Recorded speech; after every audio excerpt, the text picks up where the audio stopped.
Hello, BookTube. Well, it's the 20th of November, and November is National Novel Writing Month, NaNoWriMo, when hundreds of thousands of people all over the world drop what they're doing, or rather don't drop what they're doing, and add to what they're doing the task of writing 50,000 words of the first draft of a novel in an already crowded month. And we're at the 20th day of that month. There are only 10 days left of NaNoWriMo. Which means that a lot of people who are mired in NaNoWriMo are going through Heartbreak Hill. They're going through the horrible long doldrums 2/3 of the way through the month, where the work doesn't seem like it's going to cohere, where you honestly don't think you're going to reach the end, where you're wondering whether or not you ever should have started. I have felt that. That is a frequently reported phenomenon in NaNoWriMo, and I have felt it myself, not this time around. This particular NaNoWriMo, this particular story of mine, VO Follow, does not feel that way. This feels fantastic. I am well ahead of schedule. This is going to be the first time ever, I think, where I finish NaNoWriMo ahead of schedule. View it as so joyful to write that I've started using it since probably the 5th or 6th of the month as the reward for any kind of writing I do during the day that isn't necessarily enjoyable, which is usually in the course of any given day, at least something.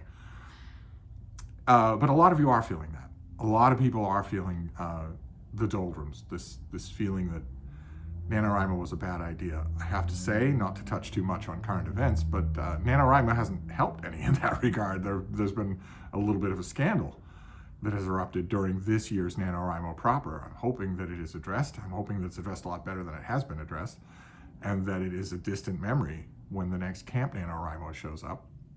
It would be a terrible thing if the actions of a handful of people darkened the whole name of NaNoWriMo, which has done great things for lots of people. And I would like to think that it's doing great things for you as well, even if you're in the doldrums.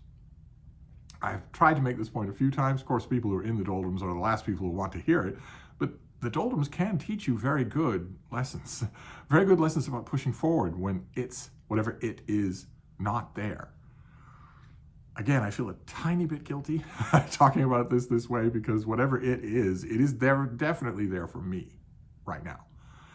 But it hasn't been in the past. And this stretch in NaNoWriMo, where you're not sure you're going to get there, most people are facing holidays in November. Maybe most people haven't reached them yet and are now starting to wonder, well, I'm behind my word count anyway, and my story is not exciting me anymore, and I've got these huge family obligations coming up. There's no way I'm going to be able to do this. I want to stress that that dry period is its own good and valuable lesson. And I could sum that up as saying, don't quit, don't stop, keep going. And when I thought about that my lesson would be don't quit writing, I thought about Kieren Westwood, who does one of the only YouTube channels out there. He makes some of the only writing related videos on YouTube I have been able to find in the last 3 years that are any good. His are excellent. And they are, I hesitate to say that what we're looking for in WriterTube or AuthorTube is the equivalent of BookTube. Of course, everything is its own thing. But so many writing videos that I have seen when I've been looking in the run-up to this NaNoWriMo and also during this month, so many of them are, they aren't good. They're dumb, they're gimmicky, they're preachy, and they're a closed system. The person who's making the videos does not care about you. They are not interested in hearing from you. They want your money. They're trying to sell you something. Usually not their book, oddly enough. Usually it's a writing seminar or coaching services or something like that, and maybe even editorial services. Very few of them seems to care much about what we could non-insultingly refer to as the amateur community of writers, in the same way that, again, non-insultingly, BookTube would be the amateur community of readers. That's a proud label, not an insult. And I see very few YouTube channels that do writing videos in that way, and Kieren consistently does. His writing videos are excellent.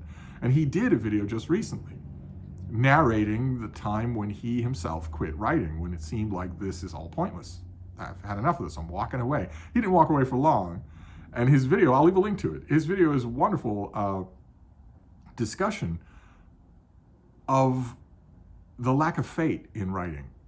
When you are tempted to quit, you usually justify that temptation by saying, well, this isn't meant to be. This just isn't meant to be.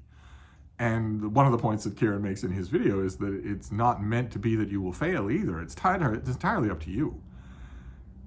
I want to second that. I want to stress that, especially now. I'm just making a quick writing update video now, because now is the darkest time of NaNoWriMo. I don't know that Kieren is doing NaNoWriMo, but it's good advice no matter when.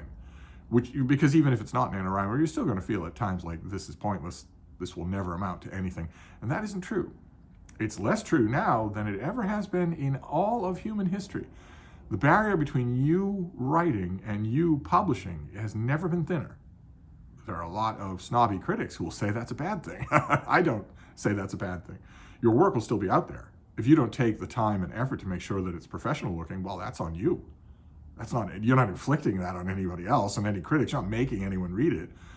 But it will reflect on you for the rest of time, at least for the rest of, the internet or Western civilization or whatever.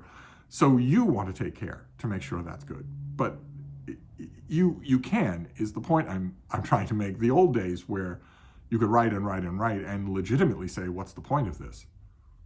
The magazine editors don't want what I'm writing. No agent is returning my phone calls or returning my correspondence. So no one's ever going to see this unless I pay some vanity print press shop to do, a box of 50 copies and then hand them out manually. But no one's ever going to see it wide scale. No one that I don't know is ever going to read this work.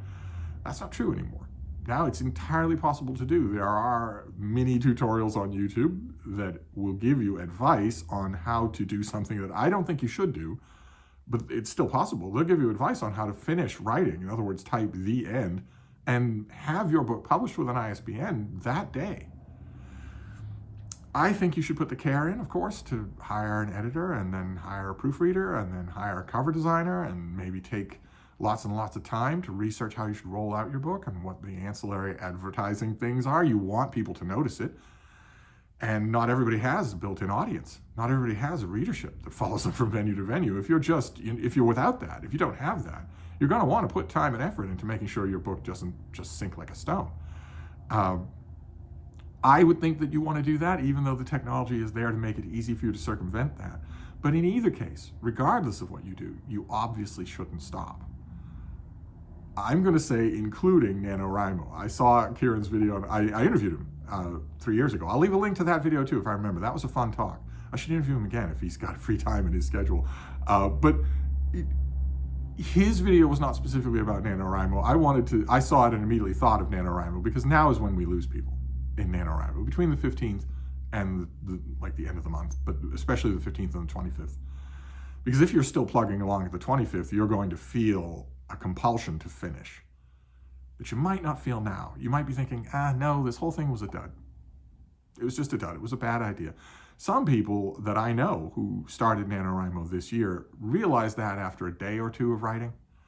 And you want to be cautious about that, of course, because your instincts are going to be to call it a dud anyway, just to get it off your to-do list. But if you are in control of your instincts and they still tell you, no, this isn't going to work, there's nothing here, well, then you've stopped without investing 15 days or 20 days. Now it's going to be far more tempting and also far more wasteful. So I'm going to say, please don't stop. If you're doing NaNoWriMo now and you're in the doldrums, as everybody is at this point in the month, don't stop.